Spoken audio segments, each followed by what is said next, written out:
Hello everyone, welcome to my mini blog guys. আজকের করব কি বলো তো, দাঁড়াও একটু। আজকের করব কদবেল মাখা। কাদের কাদের এটা ফেভারিট কমেন্টে জানাও। উফ, বেল থেকে যা গন্ধটা আসছিল, পারফিউমের গন্ধকেও হার মানাবে। যাই হোক, তো কলা বাগানে চলে গেলাম। প্রথমে একটা কলা পাতা কেটে নিয়েছি ভালো দেখে, এরপর কয়েকটা লেবু পাতা নিয়ে নিয়েছি। আর মাখা করব, তাও আবার খোলা জায়গায় নয়, এটা কি করে হতে পারে? তাই সব কিছু সরঞ্জাম নিয়ে আমি ছাদে চলে এসেছি, কারণ মাখা মানেই আমাদের বাড়িতে ছাদে করব আমরা সবাই মিলে, এটাই আমাদের টার্গেট থাকে।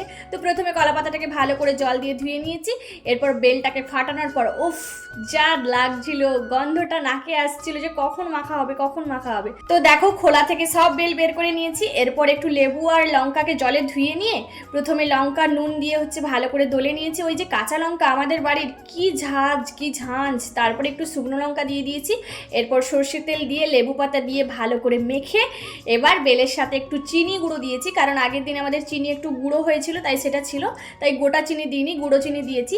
দিয়ে মাখাটা হয়ে গেছে। উফ, খেয়ে আমার রিয়াকশানটা তো দেখেছো, আর আমার বোনের রিয়াকশানও দেখো, ওয়াও।